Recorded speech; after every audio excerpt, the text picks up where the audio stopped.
Assalamualaikum warahmatullahi wabarakatuh. Yang pertama-tama dan paling utama, marilah kita panjatkan puji dan syukur kita atas kehadirat Allah Subhanahu wa taala yang telah memberikan kita nikmat berupa kesehatan sehingga kita dapat melanjutkan perkuliahan pada semester 3 ini walaupun dalam keadaan daring karena pandemi COVID-19. Salawat bertangaikan salam tak lupa pula kita haturkan kepada junjungan kita, Nabi besar Muhammad Sallallahu Alaihi Wasallam yang telah membawa kita dari zaman kegelapan menuju zaman yang terang benderang seperti saat ini. Sebelumnya, izinkanlah saya memperkenalkan diri. Nama saya Aditya Julizaha dari kelas BPIB semester 3 2019.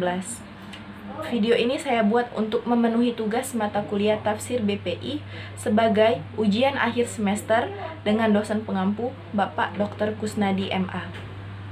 Baiklah, di sini saya akan membahas mengenai Al-Quran tentang kepribadian konselor atau penyuluh. Sebelum kita memasuki ke kepribadian konselor tersebut, ada baiknya kita mengetahui terlebih dahulu apa itu konselor dan apa tugasnya, siapa dia. Nah, siapa yang udah tahu? Pasti belum banyak yang tahu mengenai konselor, karena tidak seluruh orang itu mengetahui apa itu konselor. Yang mereka tahu itu hanyalah guru BK atau guru bimbingan konseling. Tapi mereka tidak tahu bahwasannya guru BK itu disebut dengan konselor jika mereka memang berasal dari jurusan konseling. Nah, akan tetapi di sekolah ini banyak sekali terjadi kesalahan-kesalahan bimbingan konseling karena guru BK di sekolah itu biasanya diambil dengan guru yang dengan guru yang judes, dengan guru yang galak tadi, sehingga BK ini digambarkan oleh siswa itu sebagai tempat penampungan siswa-siswa yang nakal. Padahal konseling itu sendiri membantu orang lain yang mempunyai masalah, orang yang normal yang mempunyai masalah untuk mencari jalan keluar permasalahannya tersebut. Nah, jadi konselor ini adalah orang yang membantu orang lain untuk mencari jalan keluar permasalahannya untuk melaksanakan proses konseling tersebut. Nah, tugasnya itu tadi, mereka itu mempunyai tujuan utama atau tujuan yang bersifat umumnya itu, yakni membantu si klien untuk mencari penyelesaian permasalahannya. Nah, kemudian tentunya konselor tersebut harus memenuhi kriteria-kriteria kepribadian seorang konselor. Nah, apa saja akan kita bahas dalam video tersebut. Di sini saya akan menyandarkan kepribadian konselor itu berdasarkan surat An-Nahl ayat 125 sampai 128. Yang berbunyi, Bismillahirrahmanirrahim, Ud'u ila sabili rabbika bil hikmati wal mau'izatil hasanah wajadilhum billati hiya ahsan inna rabbaka huwa a'lamu biman dhalla an sabilih wa huwa a'lamu bil muhtadin wa in aqabatum fa'aqibu bimithli ma uqibatum bih wa la in sarabatum lahu khairul lis-sabirin wasbiru wa ma sabruka illa billah wa la tahzan alaihim wa la taku fi daykim mimma yamkurun innallaha ma'al ladzina taqaw wal ladzina hum muhsinun. Yang artinya, dan serulah manusia ke jalan kebenaran kepada Tuhanmu dengan hikmah dan pembelajaran yang baik, dan bantalah mereka dengan cara yang baik. Sesungguhnya Tuhanmu dialah yang lebih mengetahui siapa yang tersesat dari jalannya, dan dialah yang lebih mengetahui orang-orang yang mendapat petunjuk. Dan jika kamu memberi balasan, maka balaslah dengan balasan yang sama dengan siksaan yang ditimpakan kepadamu. Akan tetapi, bila kamu bersabar, maka itu lebih baik bagi orang-orang yang bersabar. Bersabarlah, hai Muhammad. Jadi ayat ini ditujukan untuk Nabi Muhammad. Bersabarlah, hai Muhammad, dan tiadalah kesabaran itu melainkan dengan pertolongan Allah. Dan janganlah kamu bersedih bersedih hati terhadap kekafiran mereka, dan janganlah kamu bersempit dada atas apa yang mereka tipu dayakan. Sesungguhnya Allah beserta orang-orang yang bertakwa dan orang-orang yang berbuat kebaikan.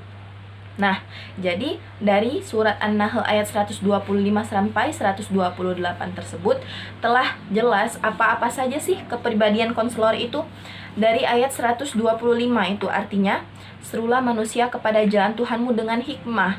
Artinya di sini konselor itu harus menjadi pribadi yang baik, pribadi yang mulia. Nah, kan tujuan konselor atau konseling itu kan mengajak manusia kepada kebenaran. Nah, jadi mengajak kepada kebenaran ini tidak boleh dengan celaan, tidak boleh dengan cacian, tidak boleh dengan merasa sempurna sendiri, melainkan dengan cara memberikan pengajaran yang baik kepada si klien agar klien tidak merasa tersinggung atas apa yang telah dikatakan konselor. Nah, konselor ini juga harus beradab. Beradab itu yang tadi, sopan, mulia terhadap kliennya.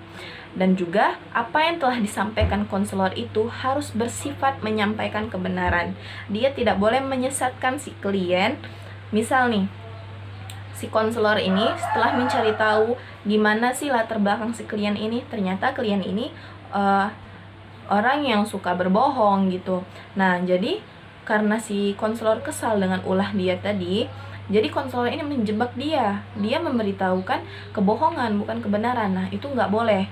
Itu harus dihilangkan dalam diri si konselor tersebut. Kemudian, sesungguhnya Tuhanmu dialah yang lebih mengetahui tentang siapa yang tersesat dari jalannya, dan dialah mengetahui orang-orang yang mendapat petunjuk. Nah, jadi di sini konselor itu juga harus bertakwa. Dia harus mempercayai adanya Allah Subhanahu wa taala, dia harus beriman.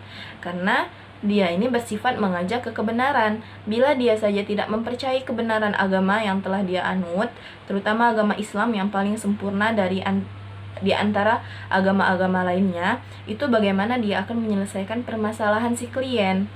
Jadi, landasan agama Islam, landasan beragama itu harus menjadi yang paling dasar dalam diri konselor. Kemudian, pada ayat 126 itu, dan jika kamu memberi balasan, maka balaslah dengan balasan yang setimpal dengan apa yang telah ditimpakan kepadamu. Nah, artinya konselor itu tidak boleh membalas, tidak boleh arogan, tidak boleh emosian, dia harus bersabar. Karena kita lanjut lagi dengan arti selanjutnya, akan tetapi jika kamu bersabar, sesungguhnya itu lebih baik bagi orang-orang yang bersabar. Nah, sudah jelas artinya konselor itu harus mempunyai sifat sabar. Dia harus sabar menghadapi kliennya. Karena kelak konselor, bila kita sudah bekerja sebagai konselor, maka kita akan menghadapi tingkah laku manusia yang beragam macam. Seperti ada yang satu emosian, satu kurang cepat menanggapi, kurang cepat respon, dia tidak cepat menangkap apa yang telah kita katakan. Kemudian ada juga yang langsung memotong-motong obrolan, langsung kayak misalnya kita kasih tahu ini, oh dia langsung, oh kayak gini ya, oh iya aku tahu gitu. Nah, kita itu harus bersabar menghadapinya, tidak boleh langsung emosi. Nah, karena sabar itu sangat dicintai oleh Tuhan atau Allah Subhanahu wa taala. Nah, kita harus sangat bersabar menghadapi klien. Misal nih, klien yang emosi, kita harus bersabar. Tidak boleh juga kita larut dalam emosi dia tadi, tidak boleh kita ikut dalam keemosian dia. Oleh karena itu, dalam pelaksanaan konseling itu tempat duduknya itu harus seperti ini, bukannya sedepanan kayak gini. Karena itu menghindari konflik apabila si klien ini marah atau mengamuk dengan kita pada saat menceritakan masalahnya. Bila dia mengamuk, maka bila kita duduk seperti ini, maka bisa saja kita menjadi sasaran amukan dia. Kemudian selain dari itu, dan kan tadi telah dituliskan dalam ayat 126 itu, dan jika kamu memberi balasan, maka balaslah dengan balasan yang setimpal. Artinya di sini konselor juga harus menggunakan daya pikirnya. Ia itu harus berpengetahuan. Tidak boleh konselor itu yang asal-asalan tiba-tiba dia sudah menjadi konselor. Oleh sebab itu, sebelum menjadi konselor itu kita harus menempuh pendidikan konseling atau pendidikan seperti yang kita ambil ini bimbingan penyuluhan Islam ataupun benar-benar bimbingan konseling. Karena ruang lingkup dari bimbingan penyuluhan Islam dan juga bimbingan konseling itu sama-sama bertujuan untuk menjadi konselor. Bedanya, bimbingan konseling itu ada di ranah pendidikan guru atau pendidikan tarbiyah dalam UIN atau di universitas umum itu dalam FKIP, sedangkan bimbingan penyuluhan Islam itu hanya ada di Universitas Islam Negeri dan juga terletaknya di Fakultas Dakwah, bukan di Fakultas Tarbiyah. Kemudian dari ayat 127 artinya, bersabarlah hai Muhammad, dan tiadalah kesabaranmu itu melainkan dengan pertolongan Allah, dan janganlah kamu bersedih hati terhadap kekafiran mereka, dan janganlah kamu bersempit dada atas apa yang telah mereka tipu dayakan. Nah, di sini berarti sifat konselor selanjutnya itu adalah ia harus bijaksana. Dia harus bijaksana dalam mengambil keputusan dan juga menghadapi suatu masalah. Tidak boleh gegabah dalam menghadapi suatu masalah. Seluruh permasalahan yang harus diselesaikan oleh konselor atau harus dibantu oleh konselor ini harus dihadapi dengan hati yang tenang, agar pikiran yang dilahirkan itu adalah pikiran yang bijaksana yang membantu si klien. Selain dari itu, ia juga harus ikhlas dalam mengerjakan tugasnya. Ia harus mencintai tugasnya, karena pada dasarnya tugas yang dilaksanakan dengan cinta dan hati yang ikhlas itu akan lebih baik hasilnya daripada tugas yang kita lakukan dengan cara marah-marah atau cara kesal. Misal nih ada tugas, kita itu belum kita kerjakan, tapi hati ini sudah dongkol rasanya kan, oh tugas ini banyak sekali, tugas itu banyak sekali. Nah, dari hal tersebut saja, padahal belum dikerjakan, kita sudah merasakan dongkol di dalam hati. Jadi pada saat kita mengerjakan tugas tersebut juga pasti ada rasa kesal, rasa tidak ikhlas, dan akhirnya tugas yang kita buat itu tidak maksimal hasilnya. Kemudian, dan janganlah kamu bersedih hati terhadap kekafiran mereka. Artinya, konselor ini tidak boleh langsung kecewa dengan apa yang telah diperbuat oleh klien. Kemudian, dan janganlah kamu bersempit dada terhadap apa yang mereka tipu dayakan. Artinya, di sini konselor harus berlapang dada. Berlapang dada dalam hal apa? Berlapang dada dalam hal keputusan yang telah diambil oleh klien. Misal, bila klien kita sarankan untuk menyelesaikan masalah tersebut dengan cara kekeluargaan atau dengan cara yang damai, tetapi klien tersebut malah mengambil penyelesaian masalah tersebut dengan cara berkelahi. Kita harus berlapangkan dada, kita harus sabar. Berarti si klien ini benar-benar tidak tahan lagi dengan apa yang telah dilakukan oleh si orang lain tersebut. Nah, kemudian pada ayat terakhir ini, innallaha ma'al ladzina taqaw wal ladzina hum muhsinun. Artinya sesungguhnya Allah beserta orang-orang yang bertakwa dan orang-orang yang berbuat kebaikan. Telah jelas berarti konselor harus bertakwa tadi seperti yang telah saya jelaskan, dan juga harus berbuat kebaikan. Selain dari itu, konselor juga harus mempunyai kepribadian yang adil. Misal nih, dia melaksanakan bimbingan konseling terhadap orang yang mempunyai permasalahan yang sama, beberapa orang gitu kan. Nah, jadi si konselor ini harus menghadapi orang-orang tersebut dengan cara yang adil. Tidak boleh misal si A ini karena fisiknya tadi cantik, dia putih, cantik, bersih, tinggi, pokoknya sempurna sekali, sedangkan si B ini kucel, gendut, dan di mata dia itu jelek gitu kan. Jadi cara si konselor ini memperlakukan si A dan si B itu berbeda. Si A diperlakukan dengan spesial, dengan seluruh permasalahan si A itu harus si konselor yang mengatasi, sedangkan permasalahan si B tadi disuruh mencari jalan keluar sendiri gitu. Nah, itu nggak boleh. Jadi konselor itu harus mempunyai pribadi yang adil. Kemudian selain dari adil, konselor juga harus memiliki tutur kata dan bahasa yang mudah dipahami, tetapi tidak menyinggung perasaan klien.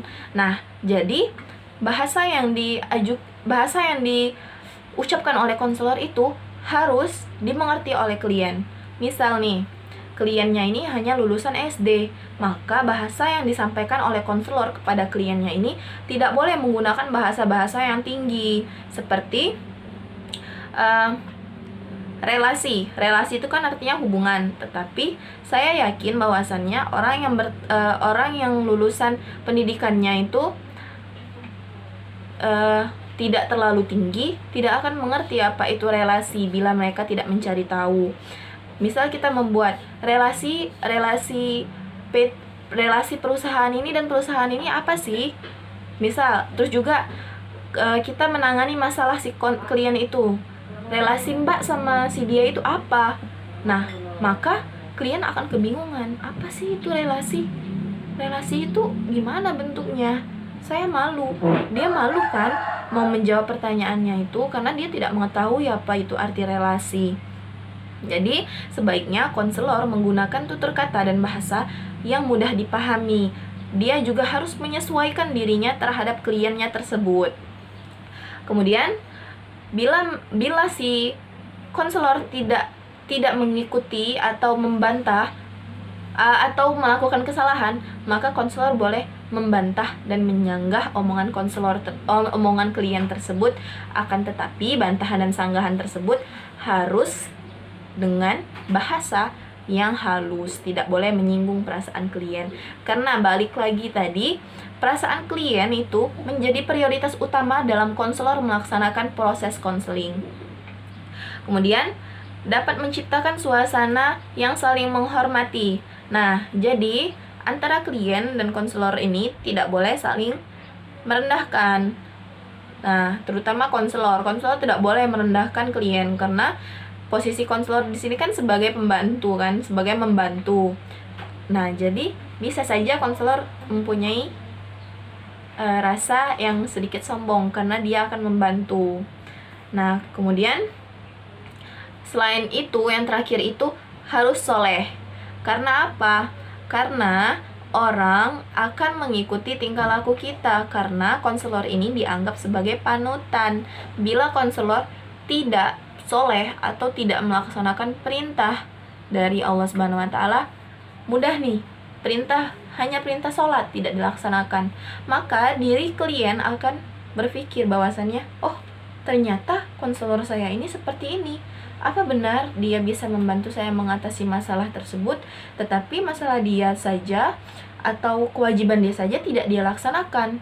Nah, dengan demikian bisa saja muncul di diri si klien itu perasaan ragu. Nah, jadi mungkin hanya itu saja yang dapat saya jelaskan mengenai kepribadian konselor yang berjumlah 13, yakni beradab, menyampaikan kebenaran, kebijaksanaan, keadilan, kejujuran, ikhlas, berlapang dada, beradab, memiliki tutur kata dan bahasa yang sopan, bersifat mendidik, terus mempunyai kesabaran yang luar biasa, dapat menciptakan suasana yang menghormati, dan juga takwa dan soleh. Apabila terdapat kesalahan kata, saya mohon maaf kepada Allah, saya mohon ampun. Dan juga sebenarnya kepribadian konselor itu terbagi menjadi al-hikmah, al-mau'izatul hasanah, dan lain-lain itu. Akan tetapi dalam video ini saya hanya mengambil dari inti-intinya saja. Sekali lagi saya minta maaf apabila ada kesalahan kata, kepada Allah saya mohon ampun. Wabillahi taufiq wal hidayah. Wassalamualaikum warahmatullahi wabarakatuh.